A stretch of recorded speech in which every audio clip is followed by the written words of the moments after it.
Welcome to Spirit Call.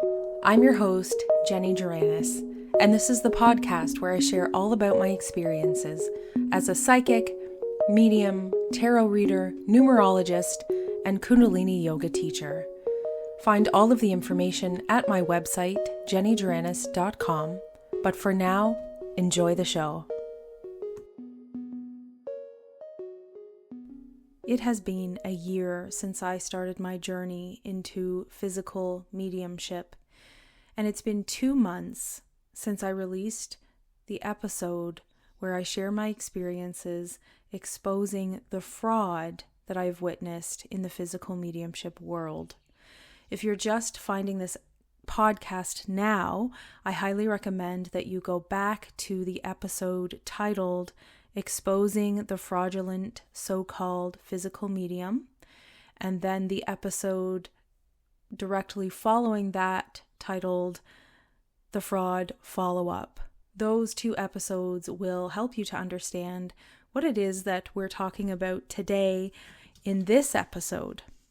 So, like I said, it's been 2 months since I released those episodes, and let me tell you, it's been an interesting 2 months.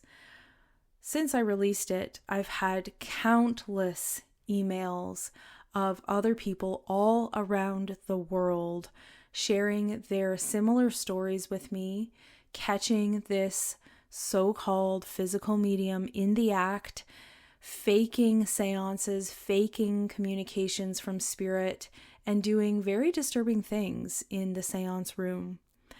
Many people have said that they've been afraid to speak up, that they can't speak up because physical mediumship is a very big part of their community as a spiritualist or a medium, and that all of their friends will be upset with them. And so many people have said, I've tried to tell so many people what you're saying, and there are just a large number of people that don't want to hear it. But I've said from the beginning that there are always going to be people that don't want to believe me, and that's okay.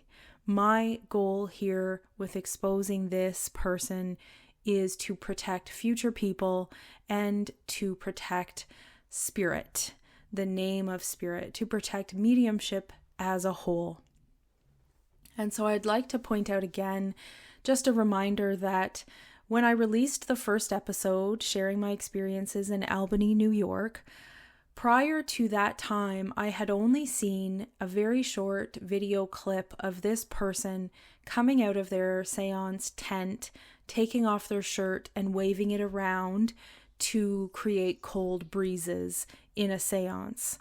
That's the only thing that I had seen. It's a very short clip that you can easily find online.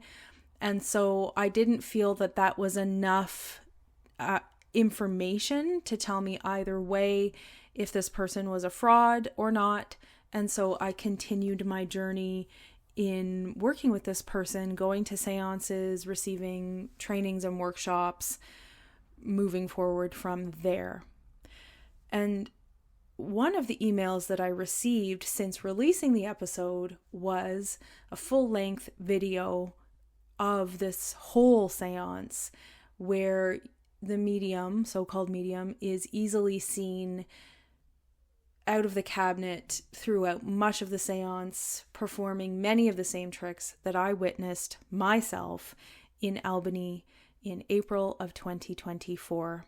This video is from 2016, which tells me that he's been doing this at least for 8 years. All around the world, countless seances.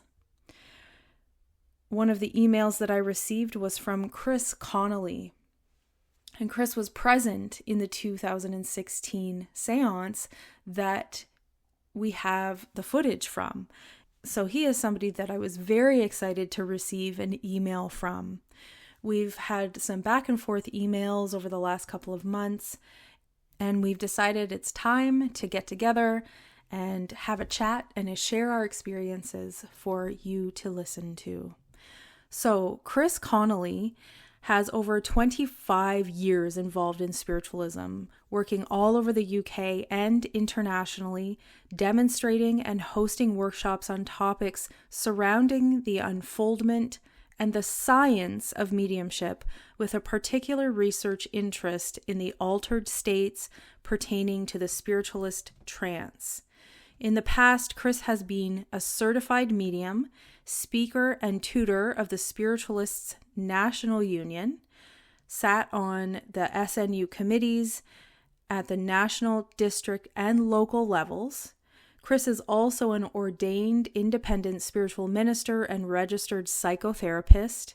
Outside and away from spiritualism, Chris works in the UK space industry, where he is responsible for developing imaging technologies and mission software for European and international space missions.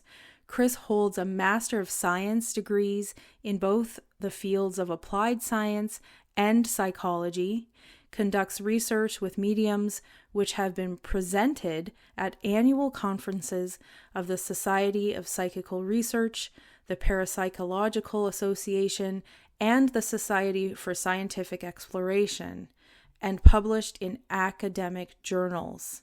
Chris is currently at the closing stages of completing his PhD, where he is researching the cognitive processes involved in mediumship. Chris firmly believes science can be accessible and relevant to spiritualists, and that we can adopt some simple concepts and techniques within our circles and seance room to contribute to the science and spiritualistic understanding and knowledge. Thank you so much, Chris, for being willing to share your experience with me here. As you know, we have had very similar experiences with a fraudulent so-called physical medium in a seance room. And I really appreciate the people that have stepped forward to speak up about this, because it's a very dangerous, in my opinion, experience that many people are having, and it's heartbreaking and devastating to mediumship as a whole. So thank you so much for being here. Chris, can you tell us a little bit about who you are, what you do, how you're connected to the mediumship world? Tell us about you. I've been involved in spiritualism, if you like, the religion of spiritualism, for over 25 years. I got involved in spiritualism through my local church here in the UK, in Kent, in the UK.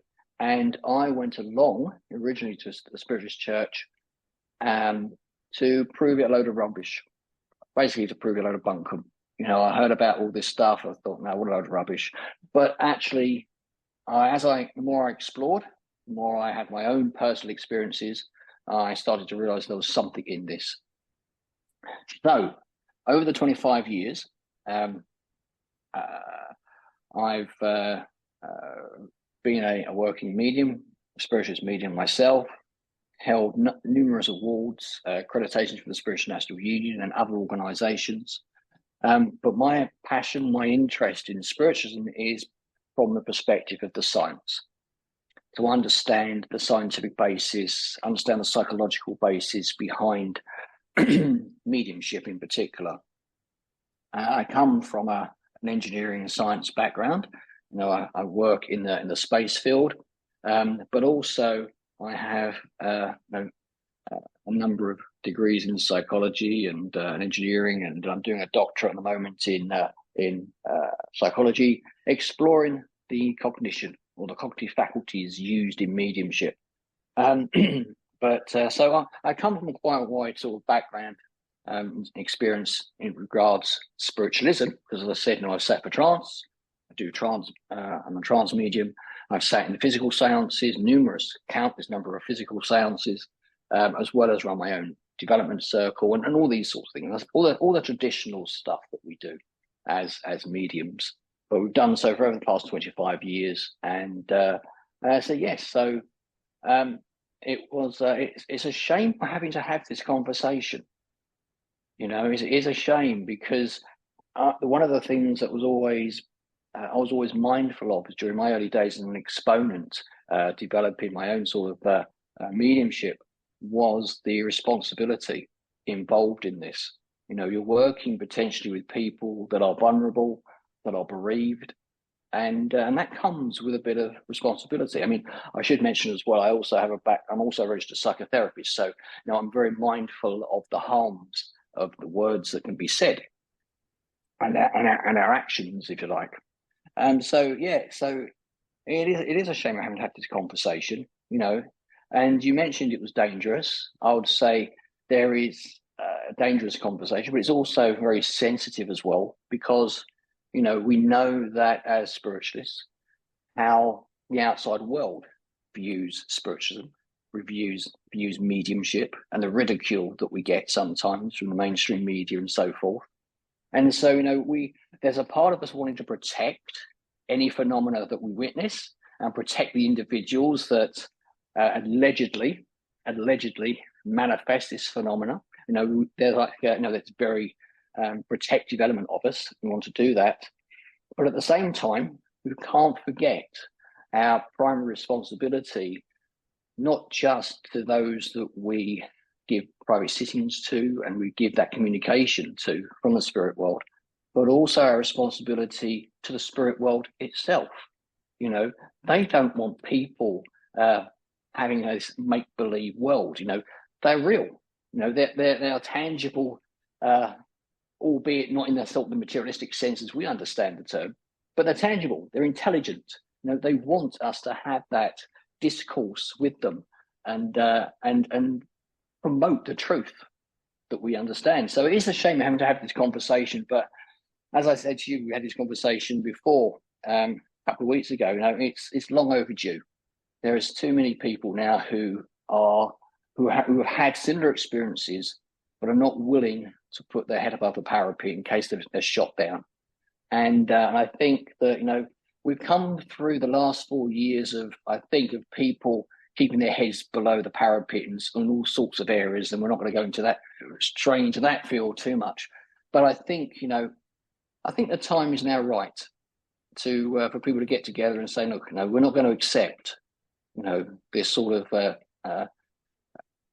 entertainment, shall we say, and because it is not just harming the name or the credibility of spiritualism, but it's also harming genuine physical mediums, genuine platform mediums, because we all get tarred with the same brush. You only have to go on to some of these skeptic chat boards, and as soon as you mention mediumship and so forth, they always point to the physical mediums that have been caught out left, right, and centre. And it's a shame. We all get tarred with the same brush, so it's up to us. So I think it's incumbent upon us to clean up, shall we say. Agreed. I totally agree with everything you just said, Chris. It's such a shame because, as you and I are both mental mediums and we have a lot of experience with serving spirit, and like you said, you mentioned your background in psychology and the ethics that come with serving the spirit world or claiming to serve the spirit world. It's not just spirit, it's the people here, and it's both. And I think it really is a shame, like you said, that we're having this conversation. So thank you for being brave.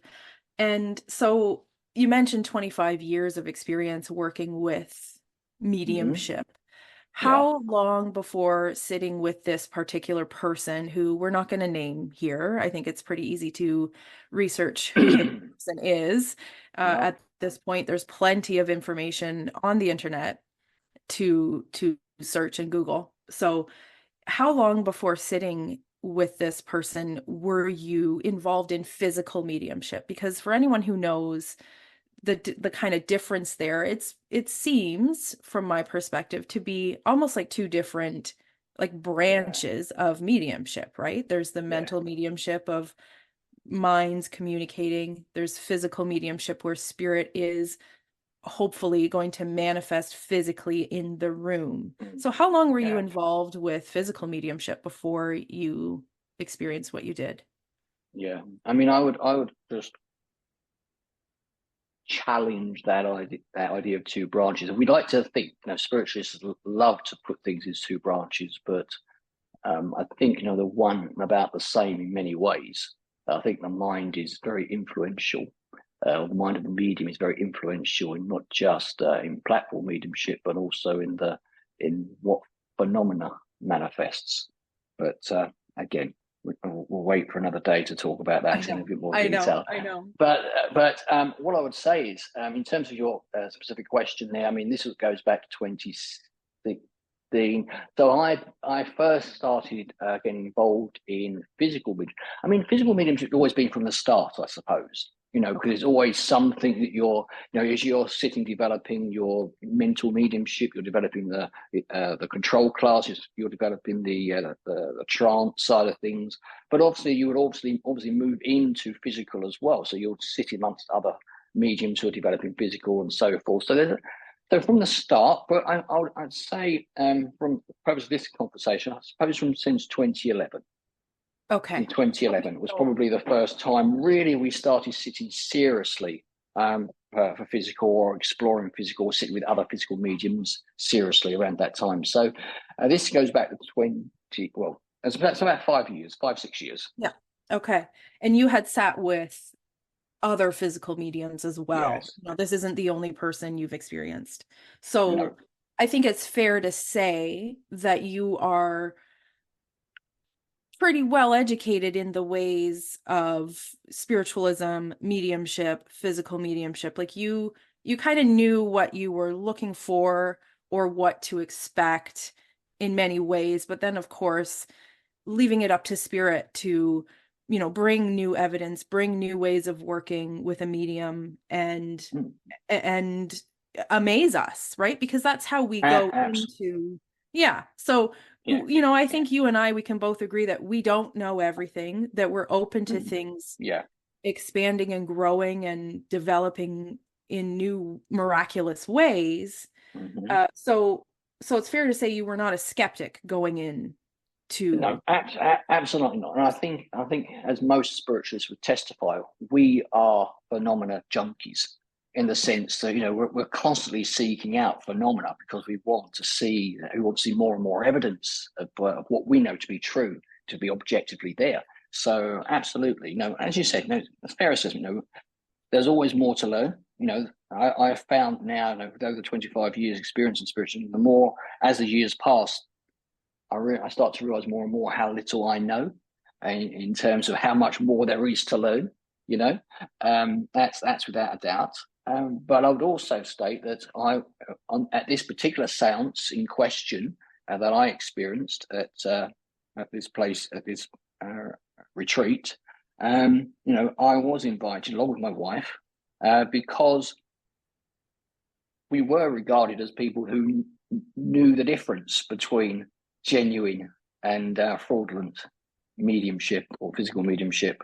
So we were invited because the owners wanted our opinion, and we were the first who gave our opinion, our assessment on this physical medium that allegedly demonstrated physical mediumship. Okay, so let's bring some clarity around exactly what we're talking about. You were present in 2016 when the first video, I think it's the first and only video, was captured of this so-called physical medium faking a seance. And so you were not aware that this seance was being filmed. Is that correct? That's correct. So just to add some context, so my wife and I had been attending this centre, this retreat for a number of years, I think since 2011, and attending various workshops, even hosting workshops. I was a demonstrating medium at their centre. I ran a number of workshops, development workshops at their centre in the past, and so we knew the owners. We know, and we still do hold the owners of this retreat in high regard in terms of genuine workers for spirit in that way. And we got an email from them saying, they've got this other medium, physical medium, doing a seance, and we'd like to attend because we'd like some feedback from everyone that attends going forward. And so you're quite right. We had no idea it was being recorded. We attended the seance. I think there was about 28 of us. I think, if memory serves me correctly, 28 of us in this that were invited to attend this public demonstration, so to speak, but it's like a private public demonstration, if you know what I mean. And yes, I was sitting next to the one away from the cabinet, so I had quite a good view of everything.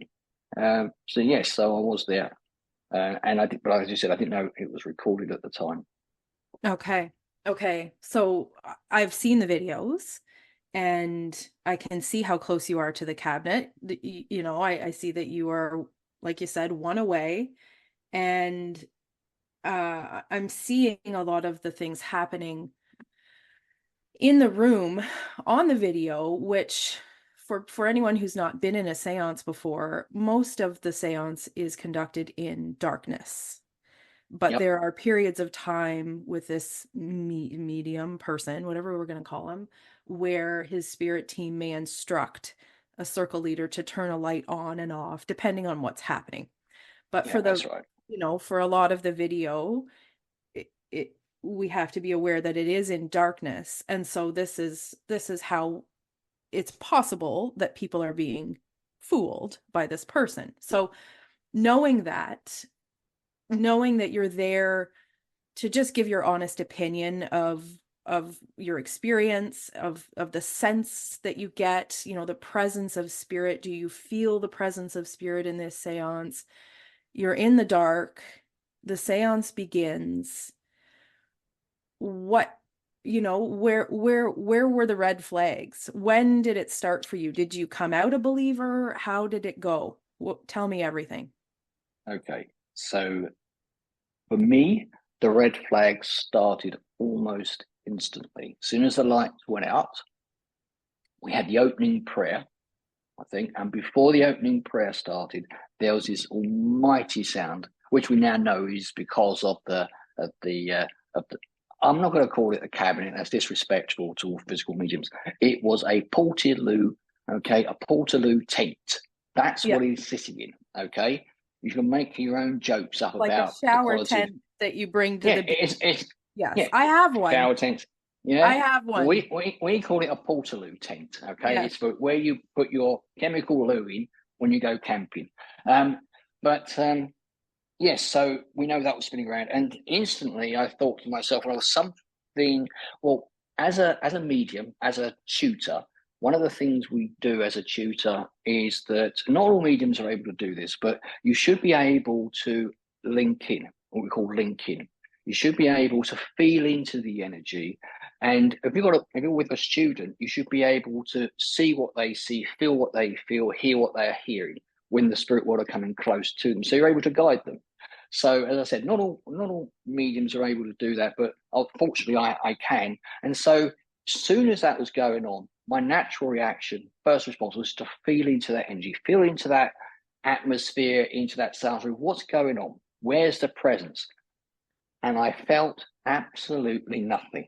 So the first thing you think is, well, okay, so what's happening here? I know the mediumship's not working tonight. You know, you immediately reflect onto yourself. But it was just too much going on.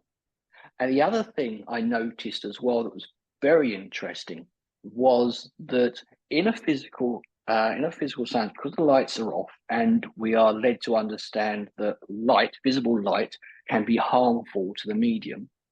Any objects in the room that are then used in the seance room that are used in the demonstration of physical phenomena, such as the trumpet, for example, in this case, they normally have a fluorescent strip at either end. And normally they put it under a torch or something at the start of the sound, just so they're slightly glowing a bit. Well, these ones were glowing so bright, you know, you could see part of the floor, okay? And you could see, because this individual, had the trumpet on the floor, one standing on the floor and one standing on a table in front of that one.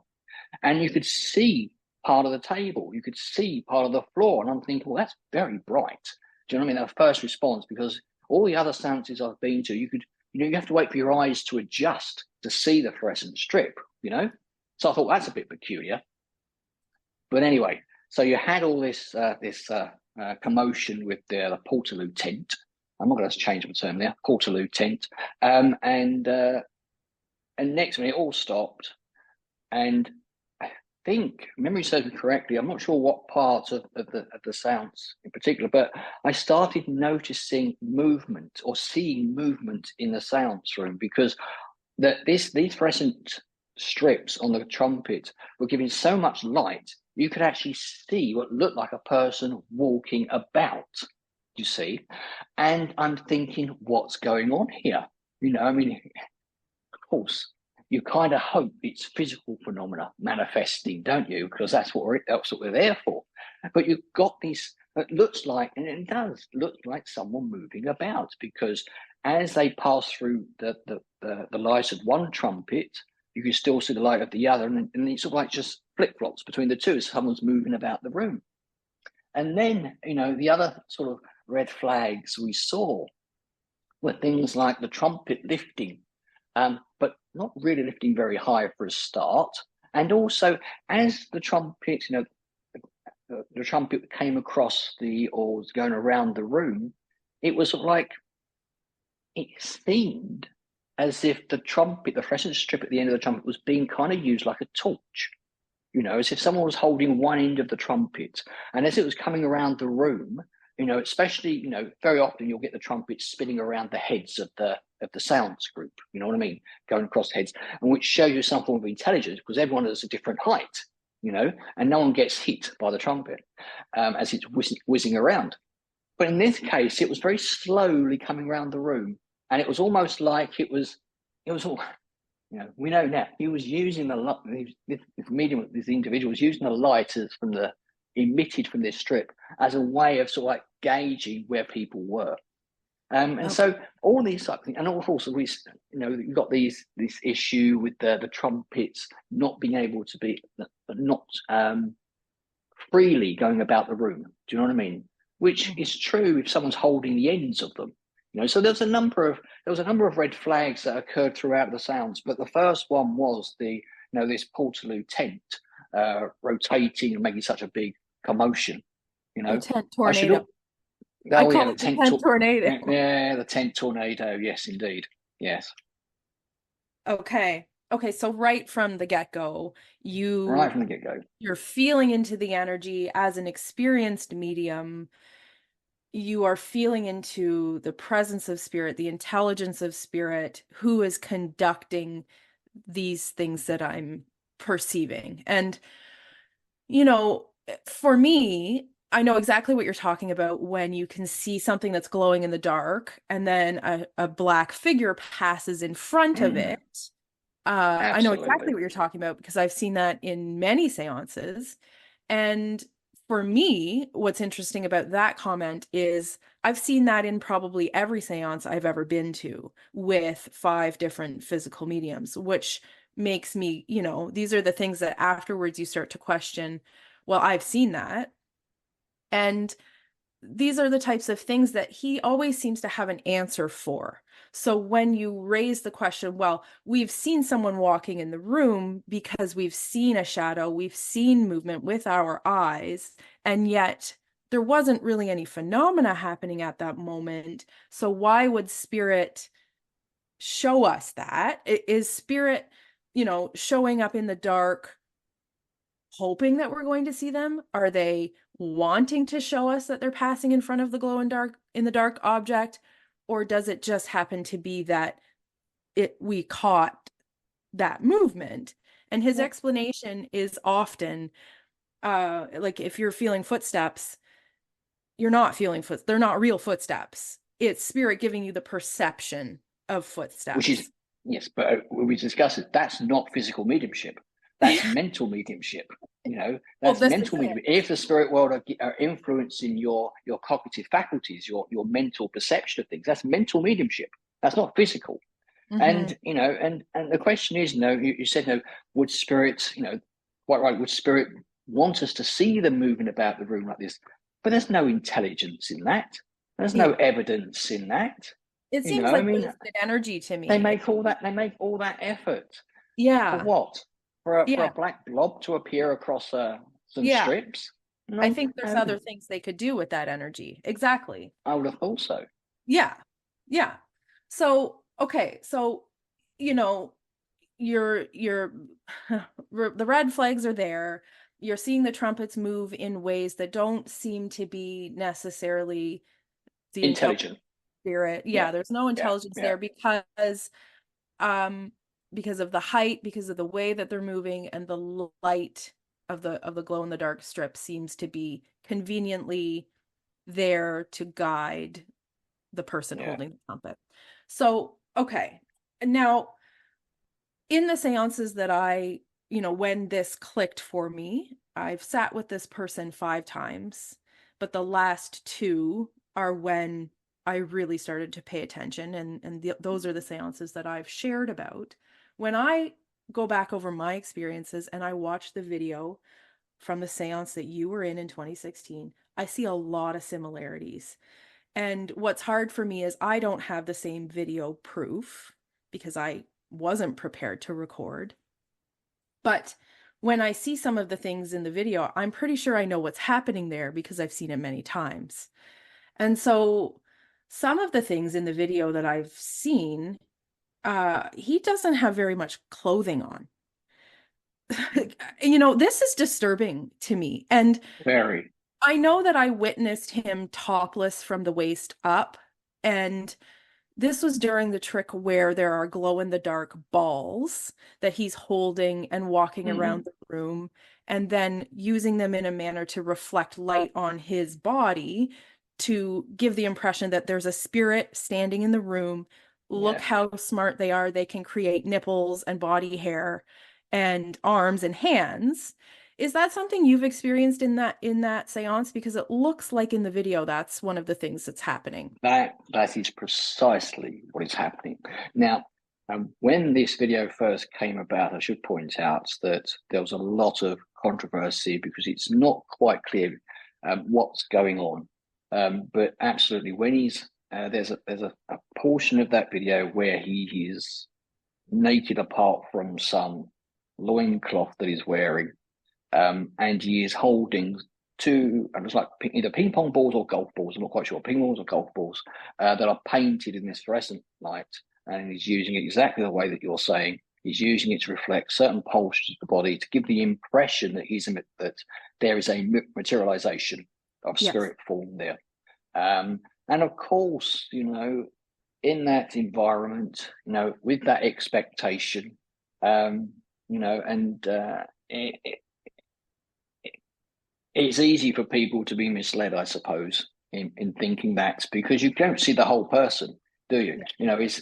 Anyone who's played practical tricks on their kids, or as a kid played practical trick on their parents with a torch under the chin. It distorts all the features. And this is exactly what he's doing there. But unfortunately, because the video, the camera that was used, was like a passive night imaging camera, you don't see the green light because it's filtered out from the lenses of the camera. So you don't see the what's truly going on. So you only see him holding these objects, and you're wondering what on earth is going on. But that's exactly what's going on. These balls are lit. That they're glowing, and they are shining various parts of his body to give the impression of materialization. Okay. Yeah. I mean, I know exactly what I'm looking at when I watch the video, but many others have messaged to say, I don't know what's going on because I've never been in a seance before. But for those that But have, I think it's pretty easy to see this is something all these years later he is still doing. This is 8 years well, later. absolutely, and when I reached out to yourself just out of just came across your podcast by accident, I think it was. New to Spotify, so I came across your podcast by accident, and I listened to it. And as you were explaining what you'd witnessed, I was there. I was back at Yeah. that seance in 2016. And I think you said the same thing when I forwarded you the video, that, you were there. You could have easily have been there at the 2016, and I could have been at the seances that you attended this year. And so it just shows you there is a set protocol that's being followed, and which in itself shows very little intelligence from the spirit world, because why would they do the same thing over and over again? Doesn't make any sense at all. And it doesn't show any form of evidence whatsoever. Now, I say that as someone that used to say, well, the phenomena in itself is evidence. But I've come to the understanding now that that's not quite true. The evidence is demonstrating survival, not the phenomena. So the fact the trumpet moves around doesn't necessarily prove survival. It just proves there is some sort of phenomena that is able to move a trumpet around. That's it. So we have to be clear on the distinction between the two there. And so, it's all quite disappointing and very just disappointing, isn't it? It is. It is. And so, just as a kind of a quick run through of some of the things that you experienced or the things that I saw in the video, we've got the medium immediately coming out of the cabinet. And, this is someone who is supposed to be zip tied to a chair to prevent him coming out of the cabinet so that the sitters in the seance can trust that it's spirit. If he's tied to the chair, it can't be him. If we're holding hands. Now, were you holding hands with your neighbors in that seance? Yep. Yeah. Okay. So you're holding the hand of the person beside you and he's tied to the chair. So right away, the mind is trying to analyze, okay, it's not my neighbor. It's not him. We're told it's spirit. It must be spirit. And I think that it's really important to continue questioning even once you are on the side of being a believer, because it's such a complicated thing to pick apart, isn't it? The way, like, the psychology around all of this, the kind of almost like grooming that happens before you go in to a physical seance of, like, this is how it's nicely put. Yeah, it's a nice way of putting it. Yes, grooming. Yeah, it is grooming, because it is. When it's certainly grooming your expectations. It really is, because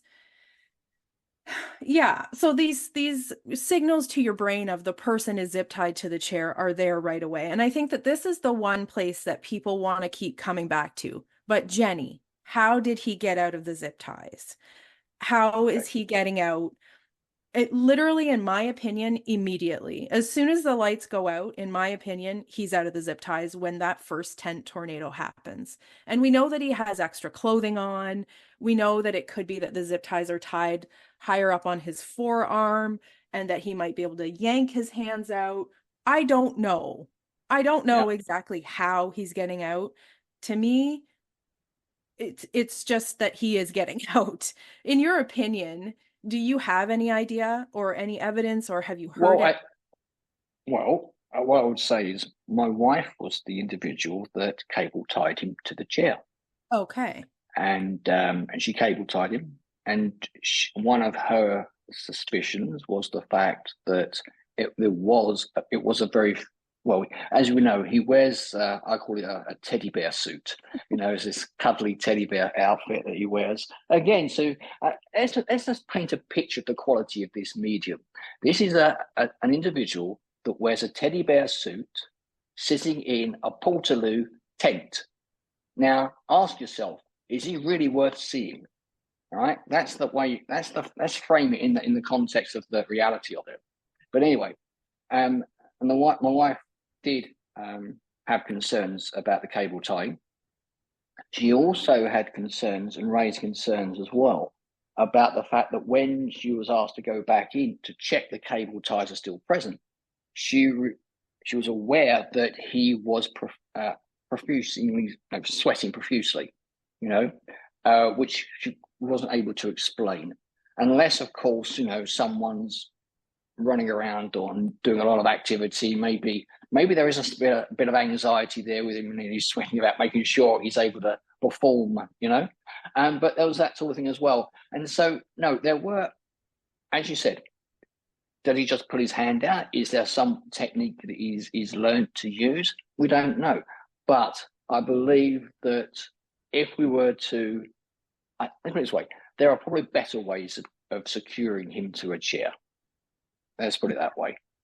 Yeah. And, again, for anyone who's familiar with seance protocol, the medium is supposed to be patted down and checked before getting tied to the chair. And one of the things that I mentioned and in my podcast, and he attacked me for, was that no one's actually touching his crotch. Nobody's actually stripping him down to see, does he have anything in this jumpsuit that is on top of his clothing, that, he's got a pair of socks with a pair of socks on top. And I've been asked to check the socks before, and then usually a man will come and pat him down. But I think when you enter in already as a believer, for the 15 seances that I've ever attended, there's never been somebody who was like, let me touch your crotch. Let me, show me everything. And yet absolutely, your brain is there that this person has been searched. And so one of the things that he said was, well, how do I know you didn't bring something in your crotch? What does it matter? I'm not the physical medium. I didn't bring something in to hand to you to then get out of the zip ties. Maybe somebody else did. I don't know. I think people need to, again, question what they're being shown, and is it enough? Is it enough? Because he wasn't fully searched. He was patted down quickly. Right. Absolutely. And we know historically, physical mediums were strip searched.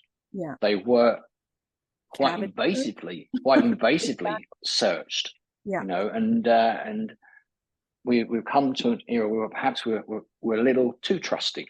Yeah. Yeah. Nobody wants to be the one in that circumstance. Once in a while I've seen maybe a very skeptical guy who is brought there by his wife or something like that. They will I want to check you too. You do see a little bit of that. But again, for anyone who wants to get hung up on the cable ties and hung up on the fact that he was searched, please, we can do a better job about following those protocols more closely. And unfortunately, I'm never going to have the opportunity to do that again, nor do I really want the opportunity, but that's where we're at. And I think it's also interesting to point out that one of his claims for if a medium is ever caught out of the cable ties is that it's matter through matter, that spirit can literally, put the person outside of the seance room or take them out of the chair altogether, transport them somewhere else. Yeah. So if, he said in workshops, if spirit wants me out of the cable ties, they're going to get me out of the cable ties. These are just there so that we have this kind of extra precaution. And what do you think about that? What do you think about the matter through matter explanation, and how, if that's the case, why do we need to have the zipper open on the tent for spirit to come out? There's a lot of contradicting statements there. There is a lot of contradicting statements, and what you find, matter through matter, yeah, of course. That's a phenomenon that's quite common in a physical sound. You have, arguably, our pulse are physical objects transcending through matter and transporting from one distance to another. So they can obviously dematerialize and rematerialize, the medium or parts of the medium or the cable tie itself. Of course, that's potentially what he could be doing. And of course, we could say, well, that is exactly what is happening. If it wasn't for the fact we could see all this other phenomena that looks fraudulent going on. And you see, so, you have to sort of like you're saying, if it walks like a duck and quacks like a duck, it's going to be a duck, So, if there's fraudulent activity going on, then it's likely to be a medium's likely to be a fraud. It doesn't matter what individual items could be explained. It's like, well, what have we observed? What have we experienced? What can we see is happening? And that's the basis of it. It's not what we'd like it to be or what could we hope it to be, just so we can keep our own beliefs intact. It's really down to, well, what's the objective world tell us about what's going on here? Yeah, exactly. Yeah. So we've got the balls, the tent tornado, we've got the trumpets moving about the room. In some of the video clips, I see that there are volunteers called up to have, I'm assuming this is a healing where they're standing with their backs to the tent and he's coming out and touching them all over. You can also see periods of time where he's having people putting their hands on his naked body, and it almost looks as if he's like sucking in to kind of change the shape of his body. Has that happened to you? Has he touched you? He better not touch me. I mean, that wearing his loincloth and stuff. No. But talking about that, in the video, you'll see a part where on the same side as I am, there's a lady maybe 3 or 4 up from me that he pulls out on the chair, and she wasn't aware this was happening. So as this individual was pulling the chair out, it sort of like left her hand behind. Get that sort of idea. And of course, she let go, and her hand swung around and hit him. Now you can look that in the thing, and she was a bit, like, my goodness, you've hit a materialization, but obviously not the case. But if you watch the video, you can see that, and she mentions this in a conversation that we've had, that she'd known. I may be paraphrasing a bit here, but I'm sure she was something along the line that she sort of like joked about the fact that she'd hit him as the hand came round and clonked him one there. I've not had this individual touch me. I think he just. What about on the knee at the beginning? When the hand first comes out, I think you got touched there. Just that. Yes, only that part. Yes, only that moment there. Okay. But again, see what's happening is at the early stage of the seance. What's happening, even though the red flags are there, you're rooting for the medium to develop some phenomena. You want it to be a good seance for the medium, not just for us, but for everyone else in the room. And you hope, and you're rooting for the spirit world to come forward and manifest and demonstrate the glory and the wonder of the spirit world as they come forward and give the evidence to someone that needs the evidence of the life continuous.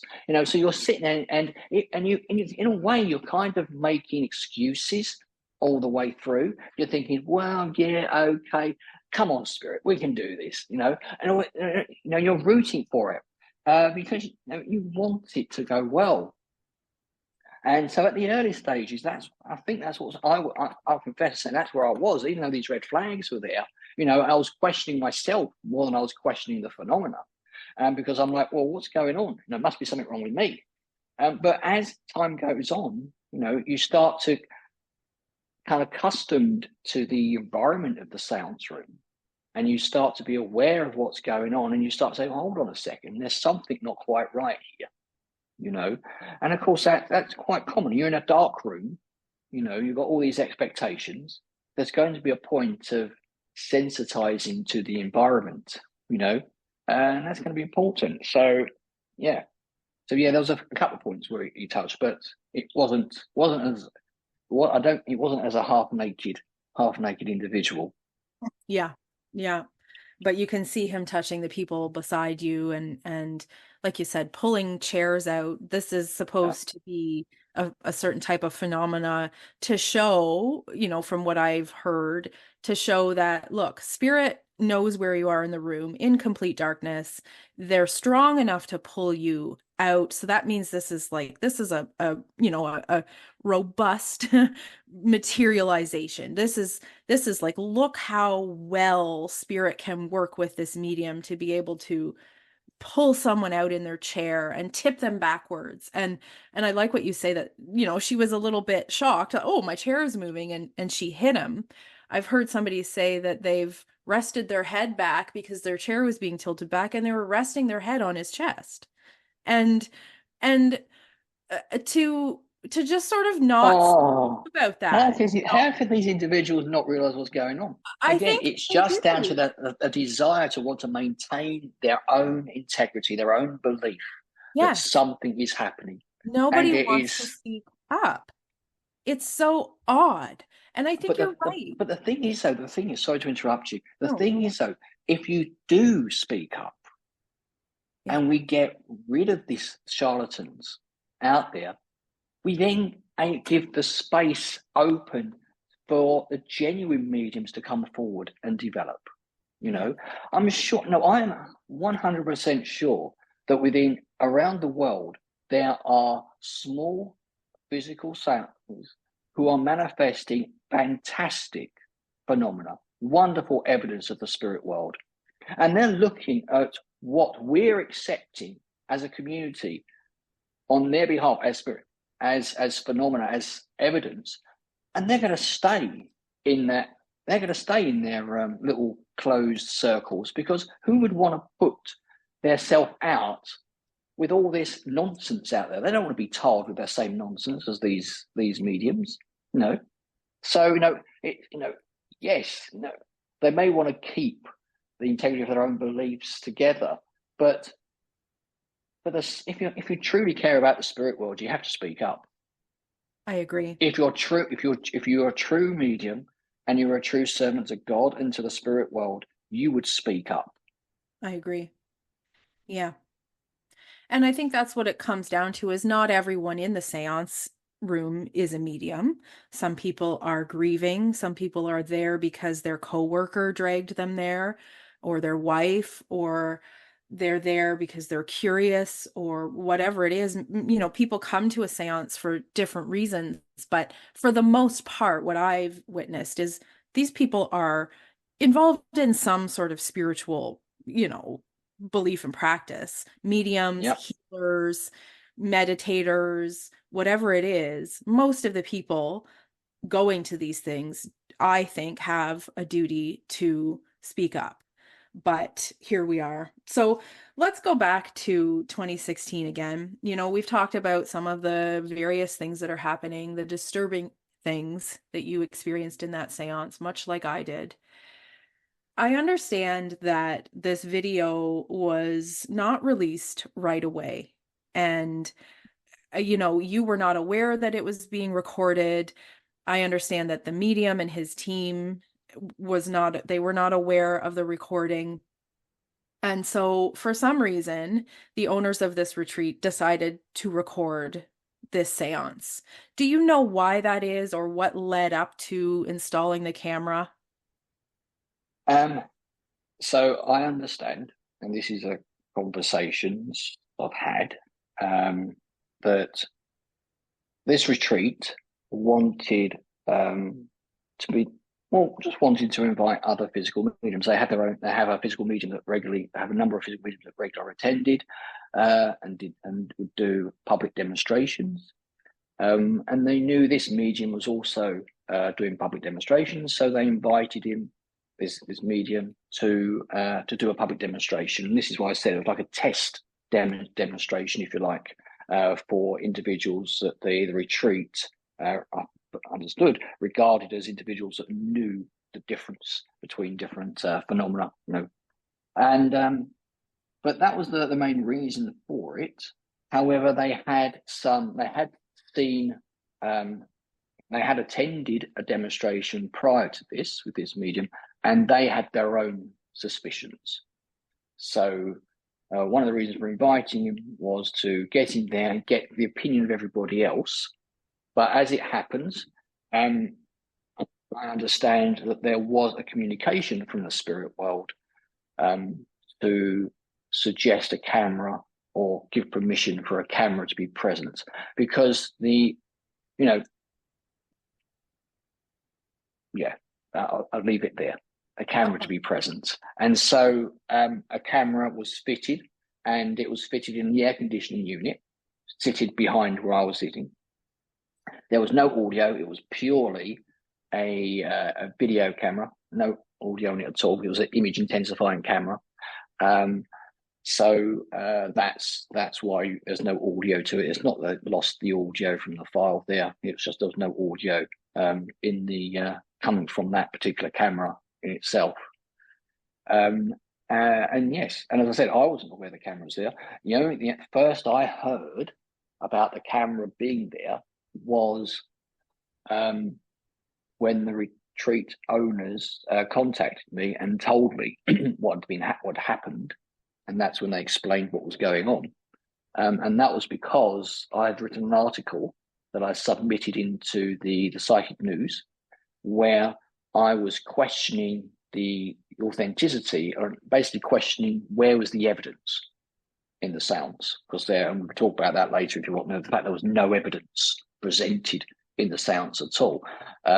So I wrote an article saying we attended this physical seance with XYZ, but where was the evidence? So I submitted that into the Psychic News. Psychic News contacted me and said, there's a bigger story happening here. Can we just hold fast for a moment? That's when the owners contacted me and told me what was going on. And when I realized that there was this camera, and that's when the images started coming out, the videos started coming out and so forth. But or was told that there was this camera and this recording. But it's also, I mean, the purpose of releasing it was, it's actually reported in the Psychic News.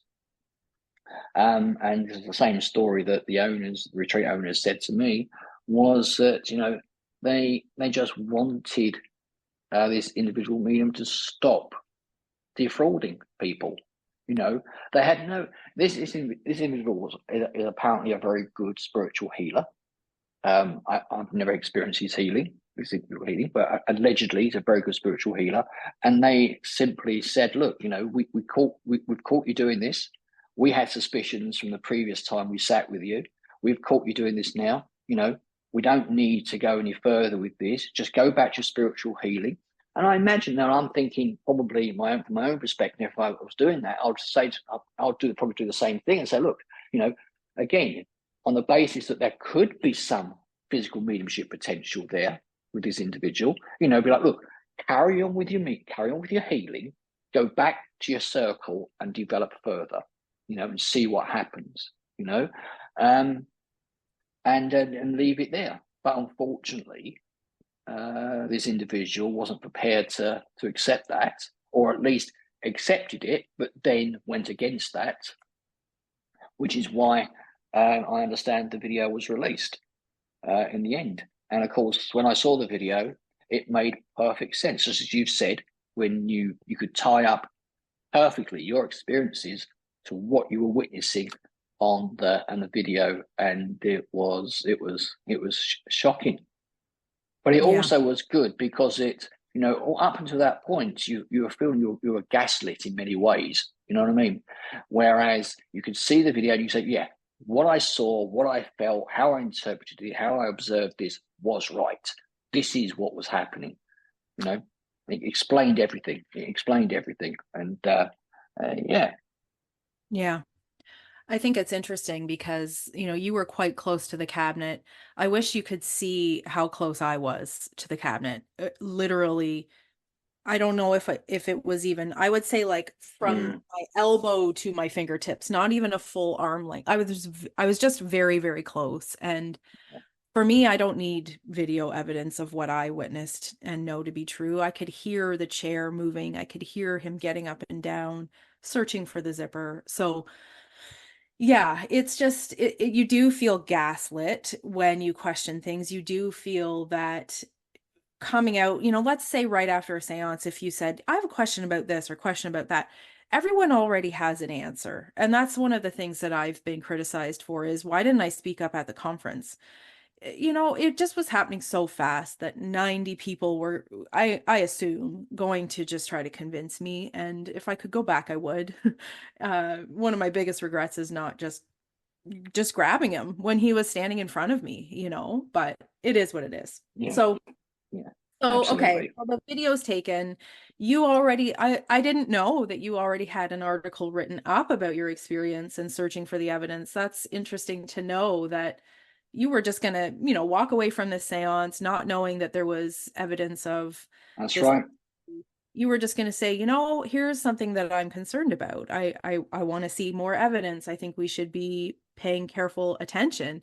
And then I understand that it was 2 weeks after the seance that the video, like the awareness of the video was there. Everyone in attendance was refunded their money. That's correct? No, no, no, no, no, no, no. Oh, We the retreat owners went to as I think, if memory serves correct. No, let's put it this way: we weren't refunded. We were offered money back, but they'd already paid the medium off, or okay. paid the medium off, or paid the medium, so to speak. Yes. And so Okay. we were.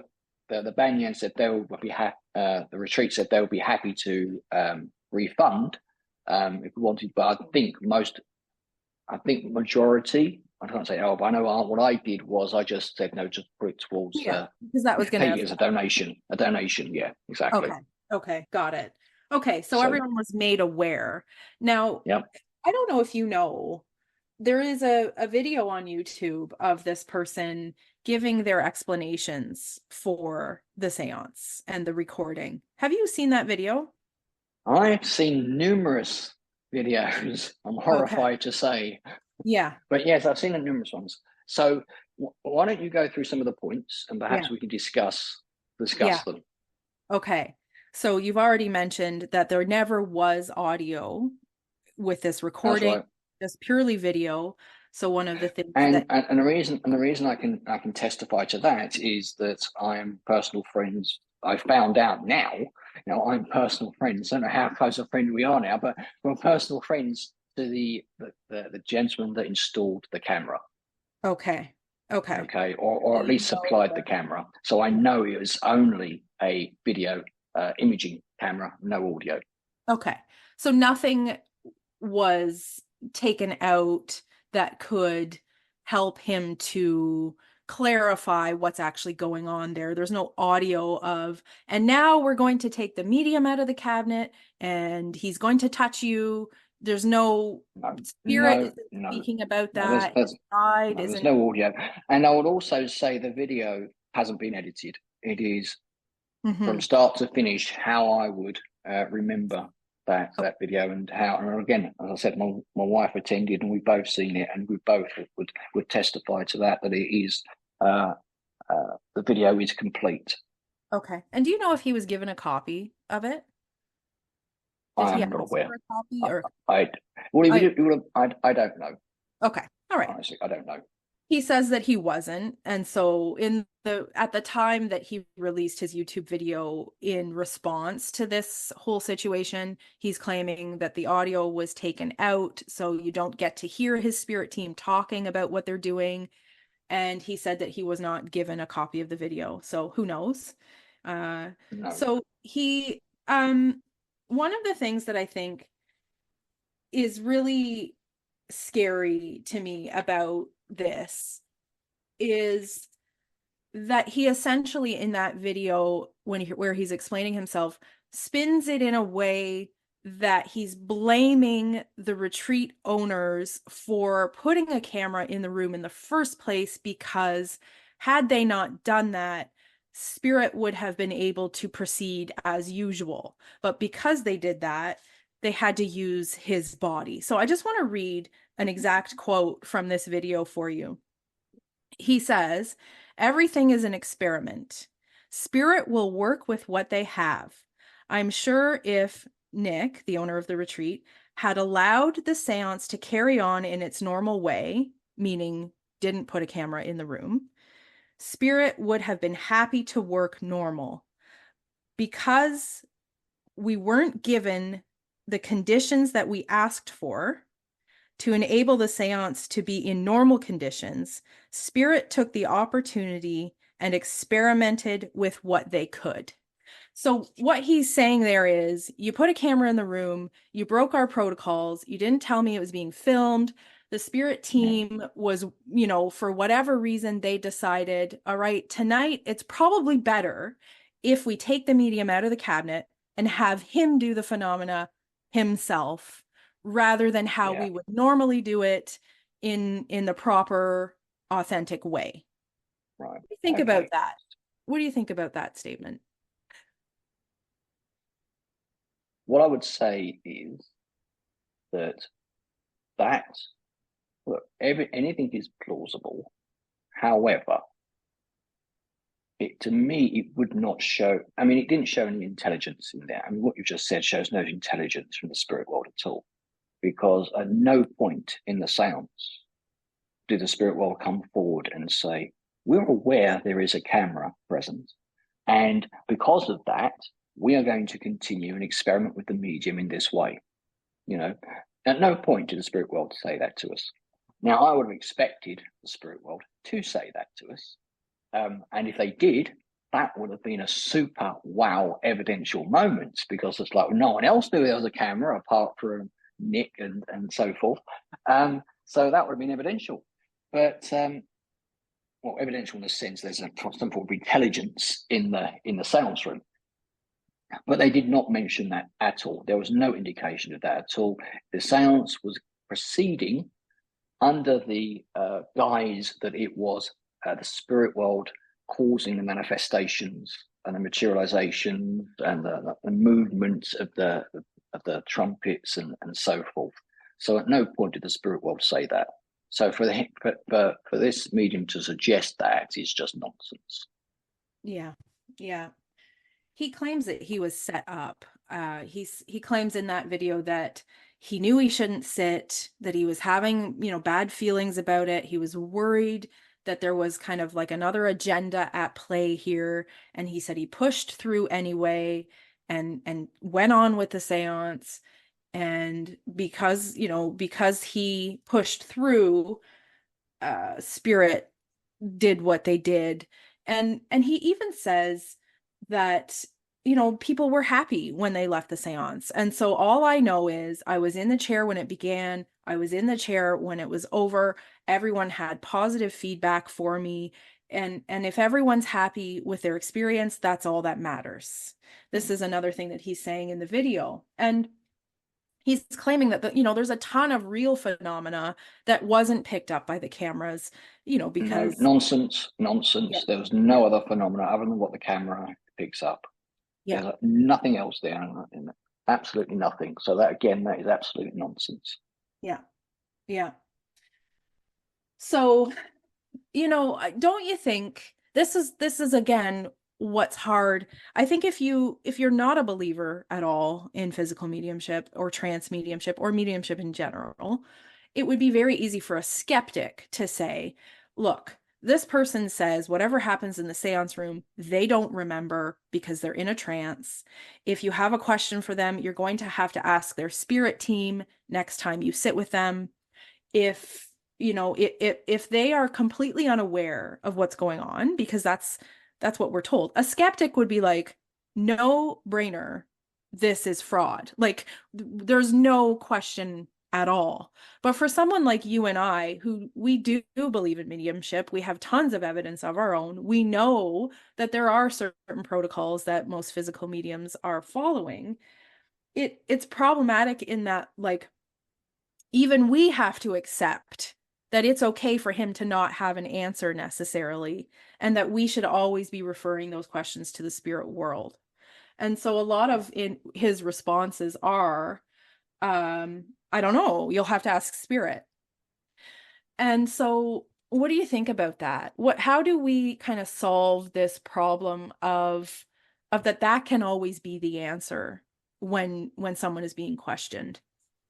I mean, I don't even know if there is a good answer to that, but is there? It's a get out of jail card, isn't it?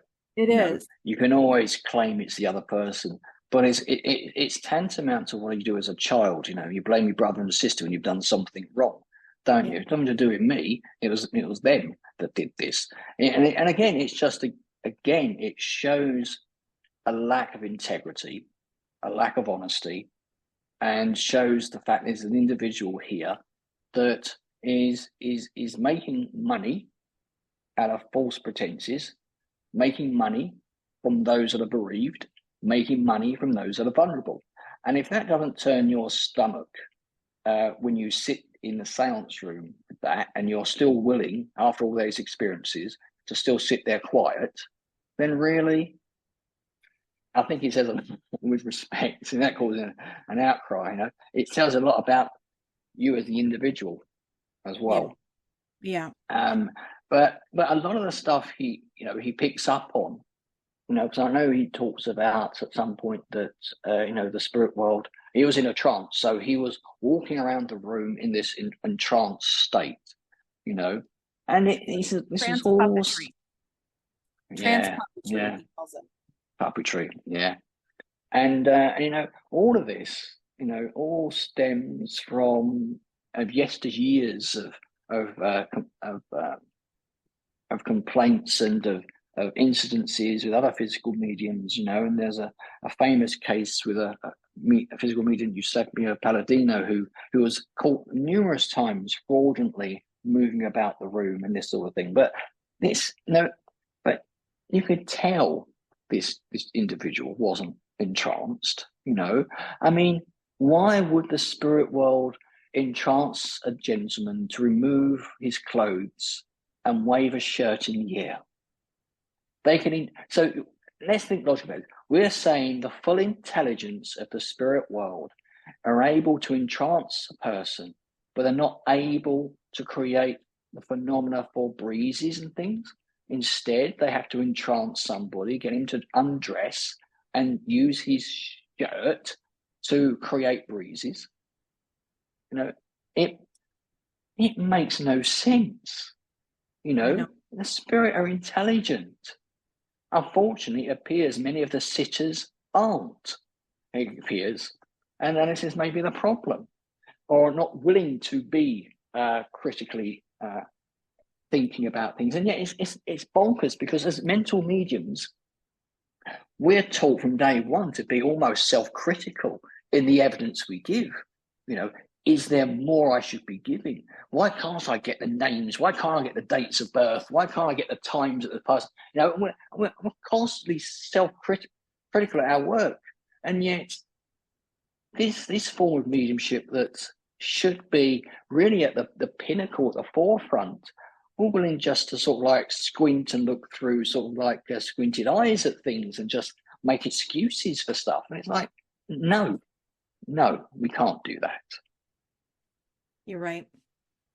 And I think it's it does come down to the reason for going to the seance in the first place. For me, when I was going, like I said, to 15 seances, it was from a place of wanting to learn as much as I could about what people are saying they're capable of, what the human body is capable of, what spirit is capable of, and going home and starting my own circle to see, is that true for me? Is this actually possible? Because I was a believer, don't get me wrong, but for someone who's just there desperate to hear from their husband or their mother, that's a totally different experience than someone like me who's like, I don't care if my grandparents come through.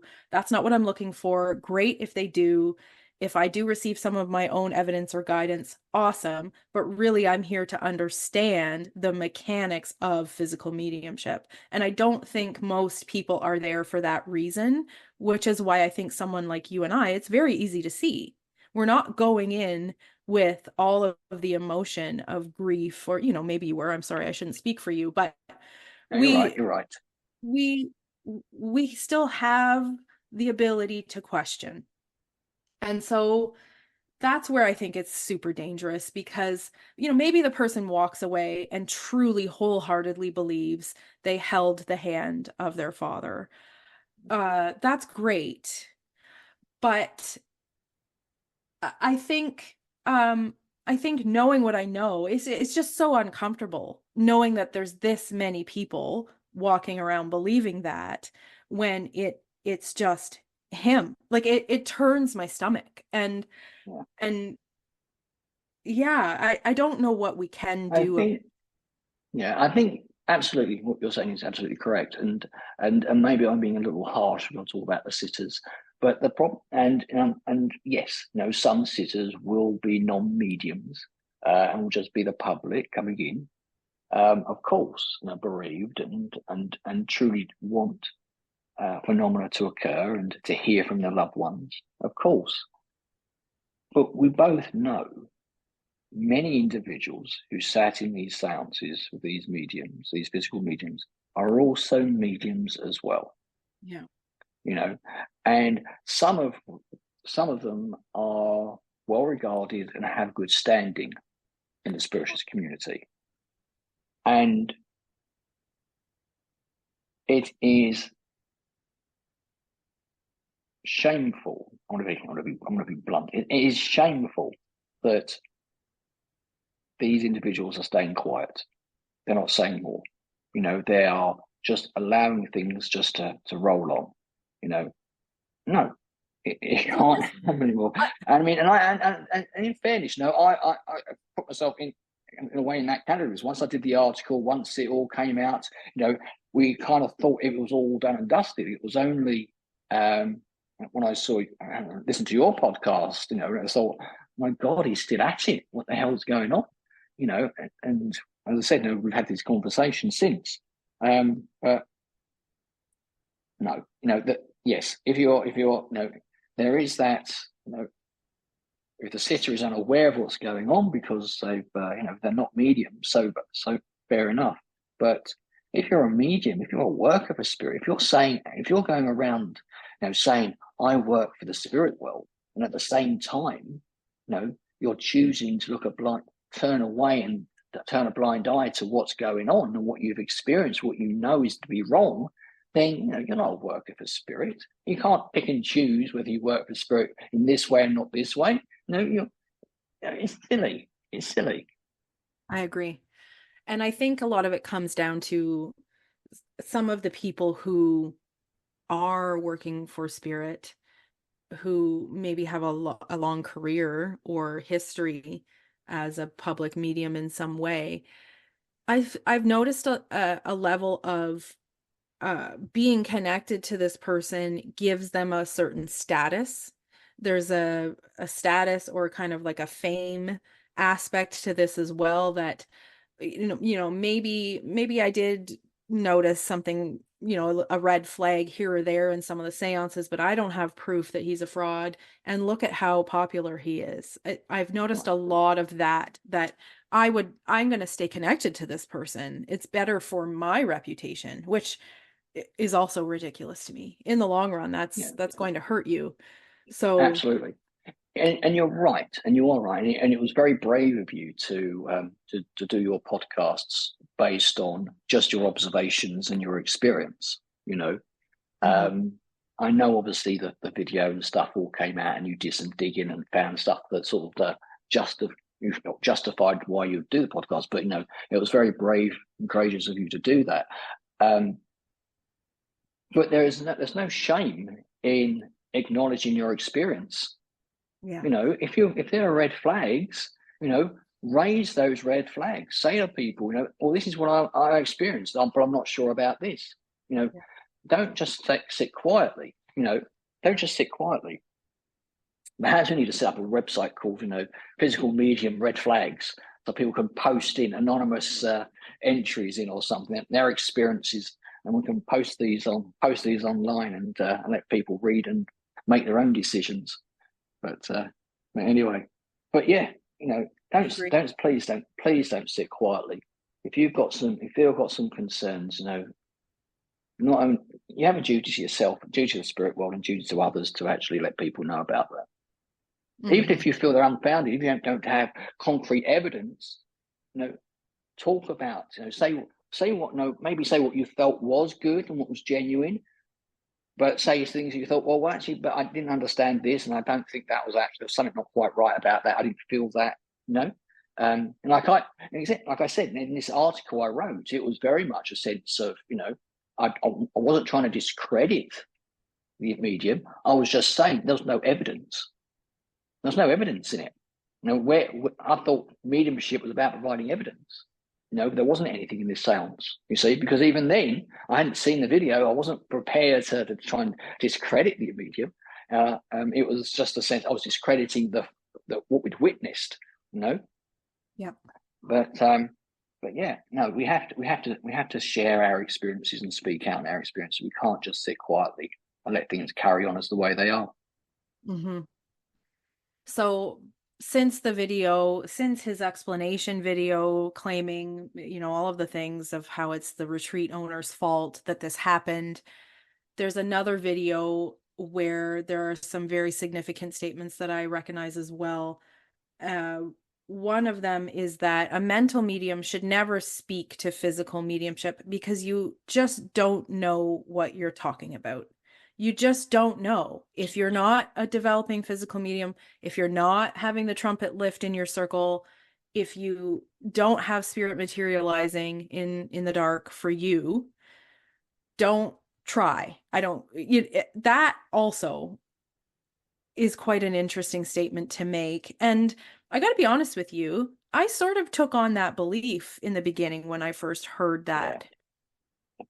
And so there's a lot of making you feel stupid, making you feel shitty about your ability to communicate with spirit, and really an answer for everything. So this is, in my belief, why he's still doing what he's doing. Because when you can just make an answer for everything to suit any question, to answer any question, it's a win-win for him. Yeah, true. But as I said, this is why, what we need as people to start talking out, doing what we're doing here, having a chat, sharing our experiences, and again, after, I'm going to be honest, after that experience with this medium in 2016, and it went quiet, there was a big part of me hoping that he had gone back to his circle, that he had gone back, maybe he'd licked his wounds a little bit and took a bit of humility and went back. Maybe, and again, you see, maybe there was a reason why he did this. Do you know what I mean? All these factors come into play. But, as I said, listening to your podcast, having this chat, and what you've said in the subsequent podcasts, it's like, he hasn't learned a lesson. He hasn't actually understood the importance of what he's doing, and I don't know whether he's just some toxic narcissist in the sort of personality traits, or whether he genuinely believes he's doing something. I don't know.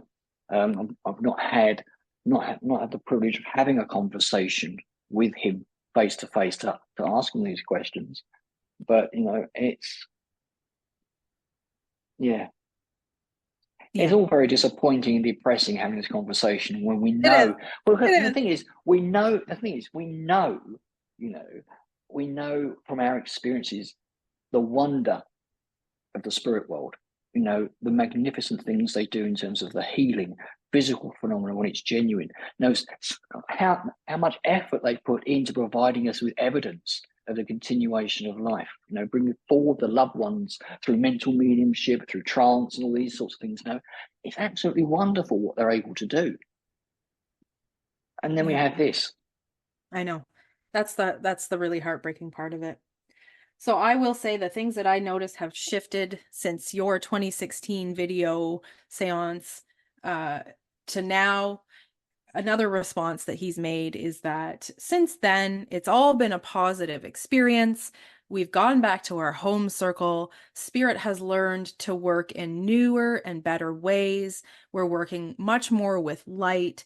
In general, it's been a positive experience for me and my team because we've continued on and overcome this situation. And I will say that what that means is he's remaining in the tent more than out of the tent, and therefore there's a light on.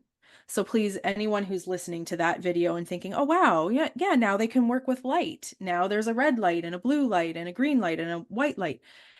That's because he's in the tent and it's just his arm coming in and out, or this, which I'm sure you didn't get introduced to, William the head. So these are the additions. And I just want to make that point clear that back in 2016, he wasn't doing so much of that, from my understanding.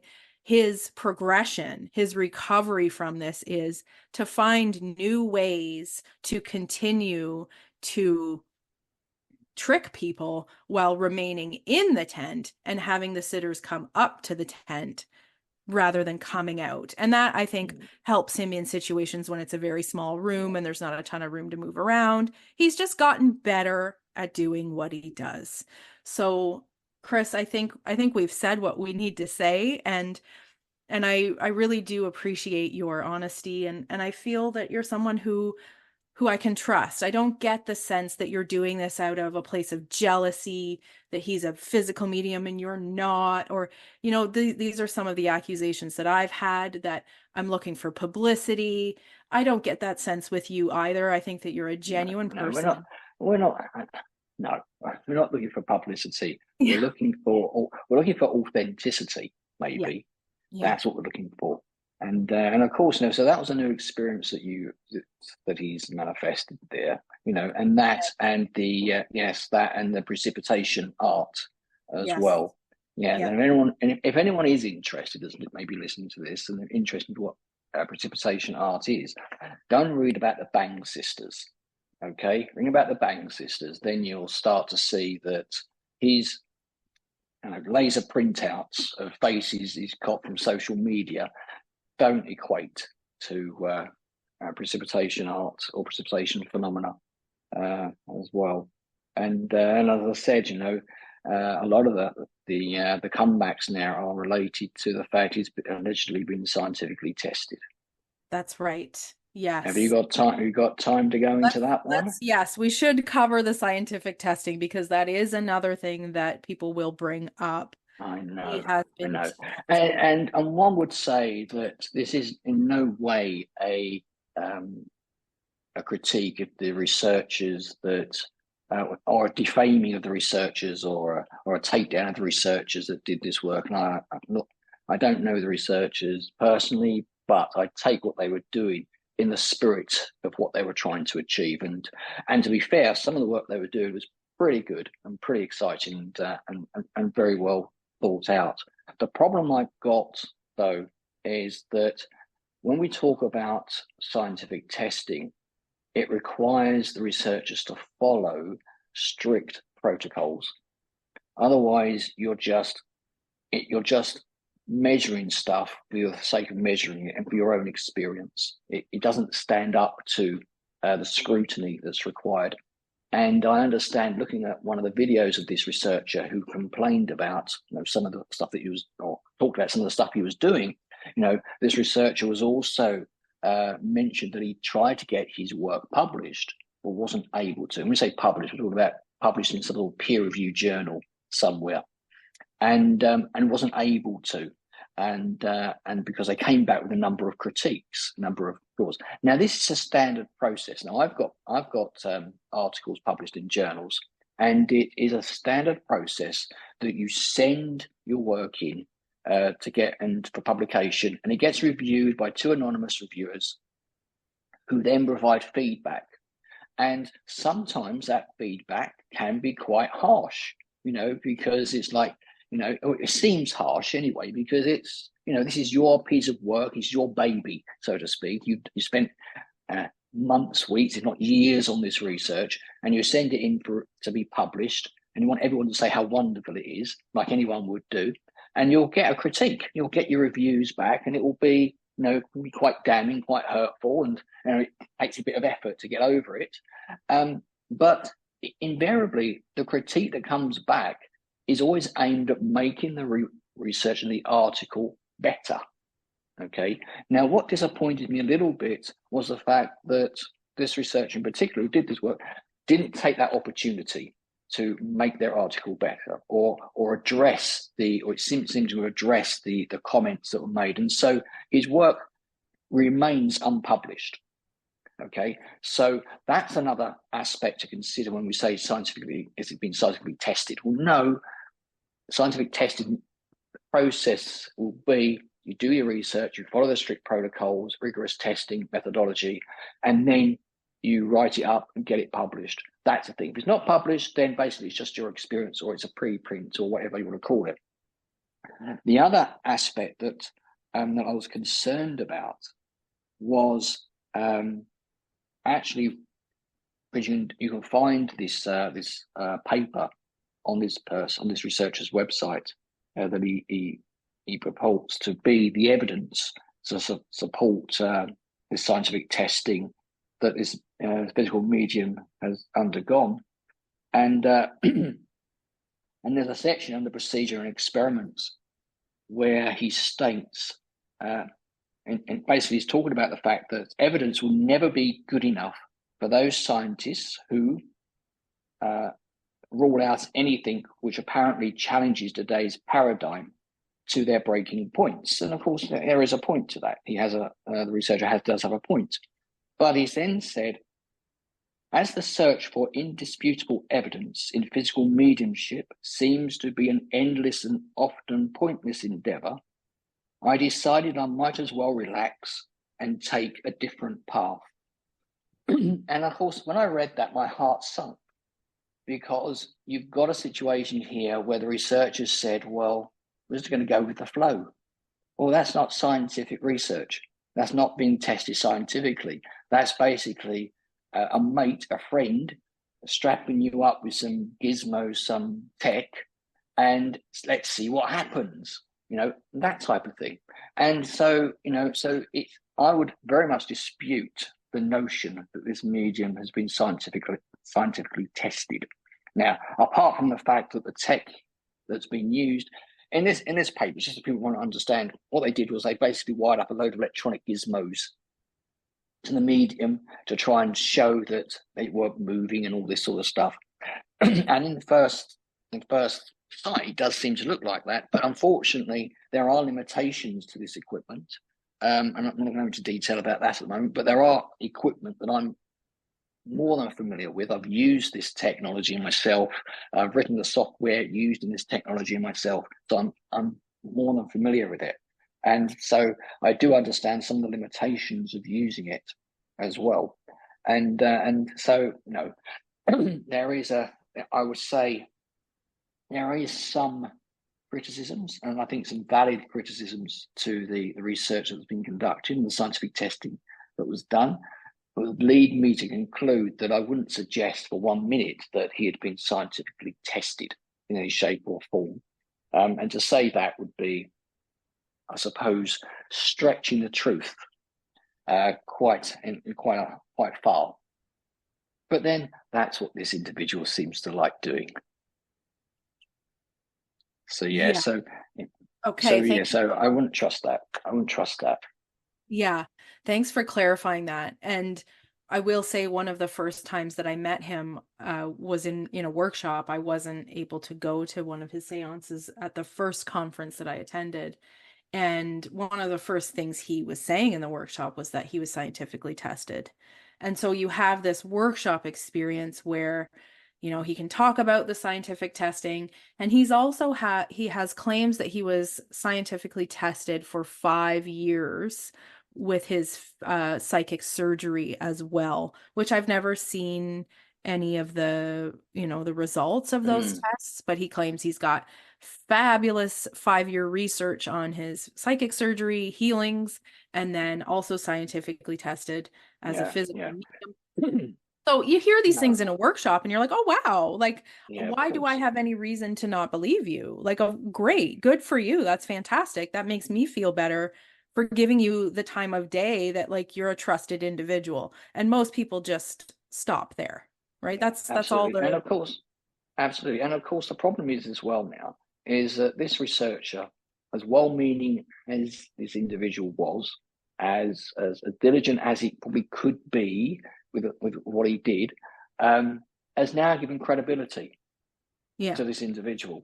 Yeah. And so must therefore claim some responsibility going forward as to the behavior of this individual going forward.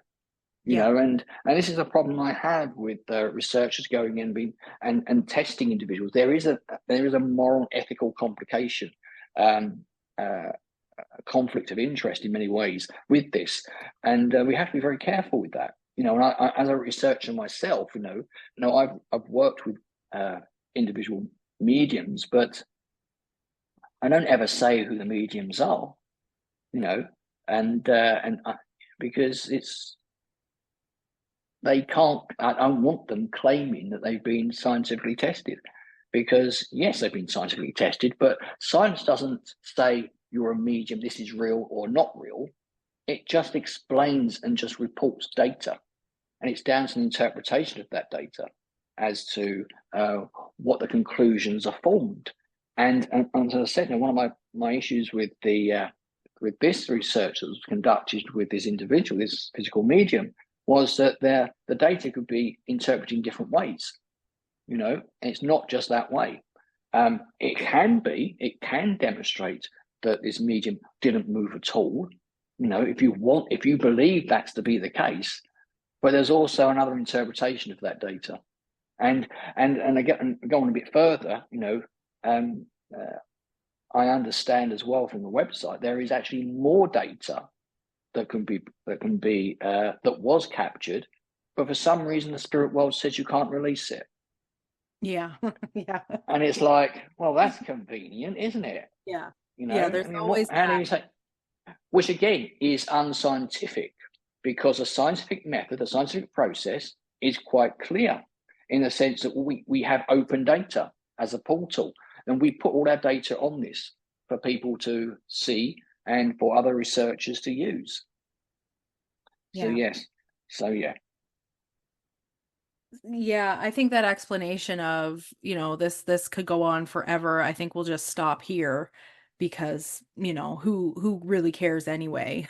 Like that seems like a pretty ridiculous response to Absolutely. continuing the research. But yeah, you're right. There always is that fallback of, we have to protect this. This is something that spirit doesn't want people to know about yet, or they're still perfecting this experiment that they're doing. And so there often is that same explanation of, we can only give you this much for now.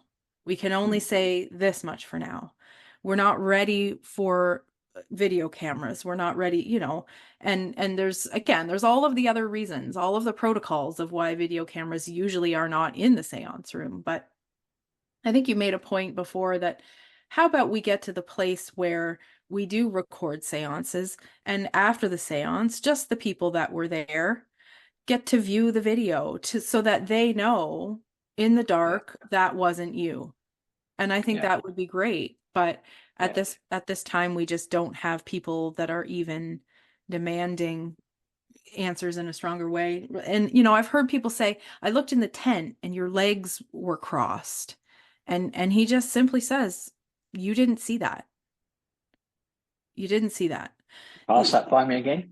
You didn't. What you think you saw, you did not see. Spirit is playing with your perception. So long as this is the answer for things, I think we just have to be very careful who we are giving our time, energy, belief, and money to, and who we're trusting with our hearts and souls, and where we put our beliefs. So I've never heard any other physical medium say that, but at this point I am questioning all of the experiences I've had, and rightly so, because that's the way we need to keep doing this. Chris, where do you feel you're at now in terms of your belief? Did he shake your belief in physical mediumship?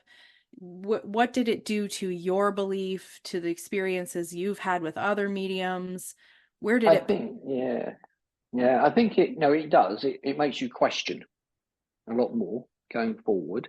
I would say that I'm not sure if I've sat in a physical medium since, to be fair. I'm not sure, because I think what happened, memory serves me correct, and my wife and I just went away and said, look, we're going to do it ourselves, because then we're not going to trick each other with this.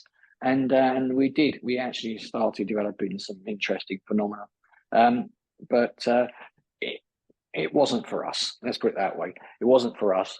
So I know physical phenomena is genuine. I know the spirit world do have that potential and have that power and have that intelligence. Let's go back to the word intelligence to do that. But I'm not sure public demonstrations are the way forward for physical mediums. I think we need to go back to the seance room.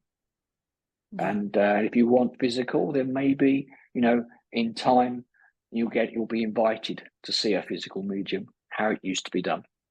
Yeah, I agree. Because I think a lot of this fraud stems from, it's not necessarily something that can be produced on demand over and over and over again. The conditions, if we're to believe these things are possible, I think the conditions need to be right.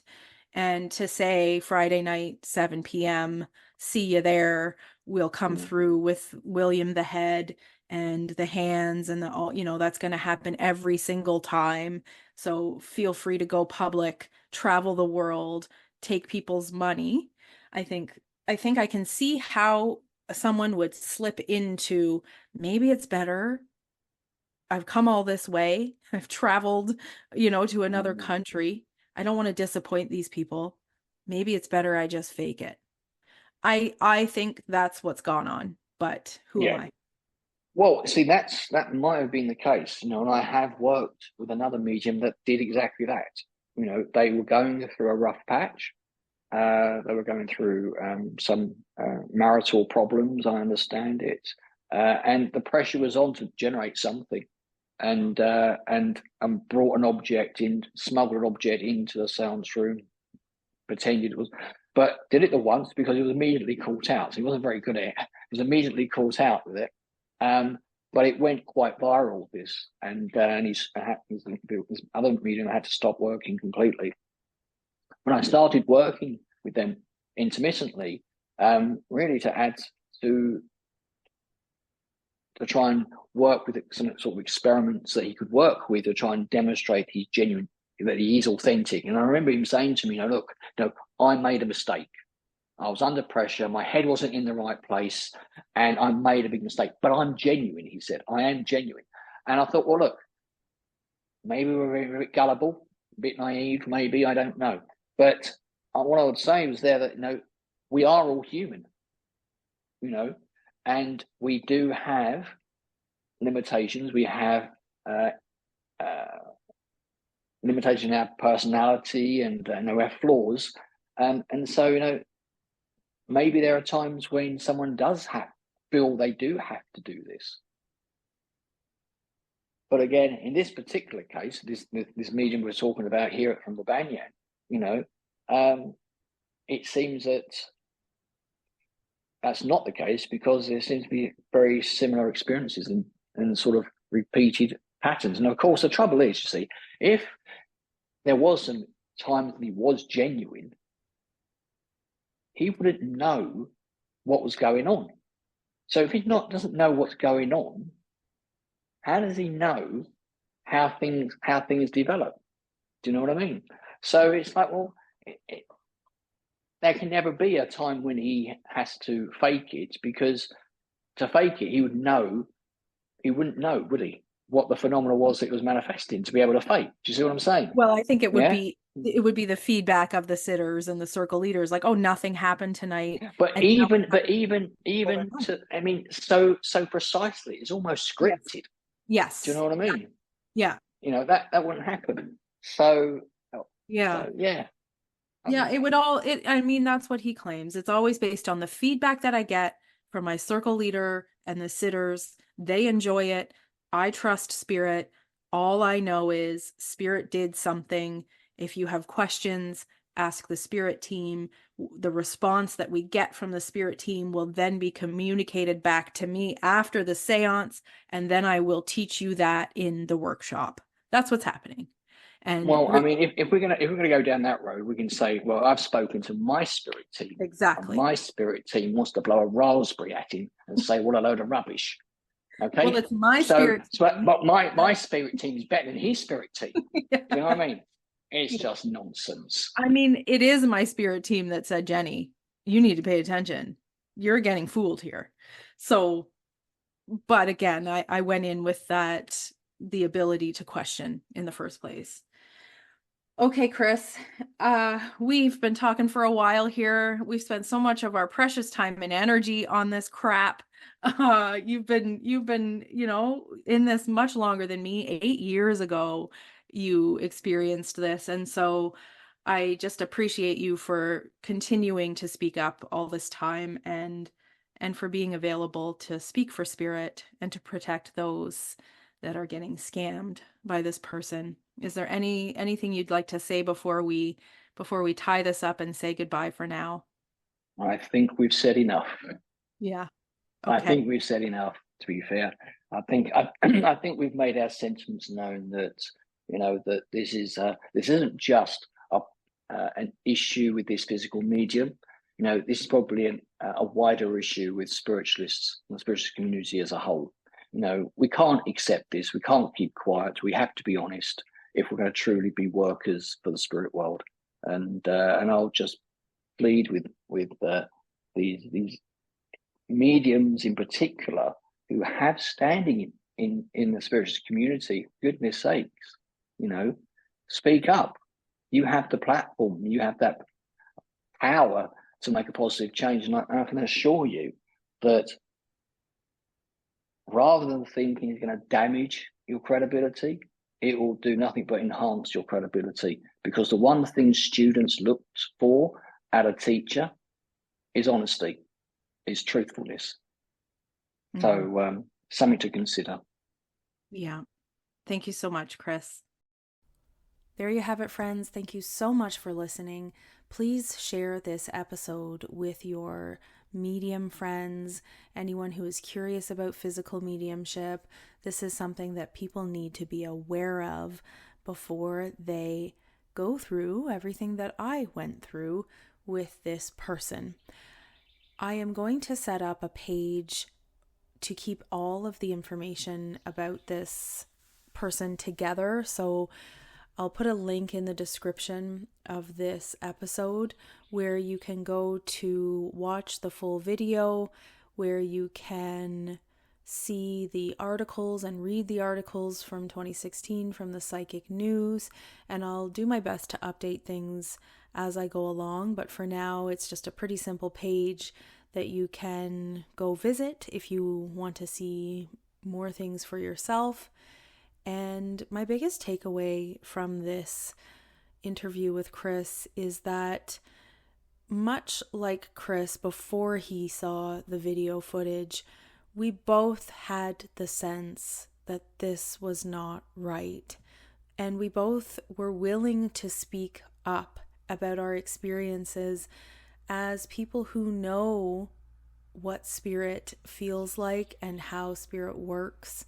And I just want to say, you don't need to have video proof to speak up about this and ask questions.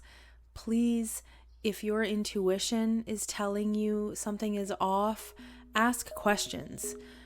Talk to somebody who you know and trust, and don't accept an explanation that dismisses your questions. Dig deeper. Continue to ask Spirit for guidance in all ways, and Spirit will never let you down. Okay, bye for now.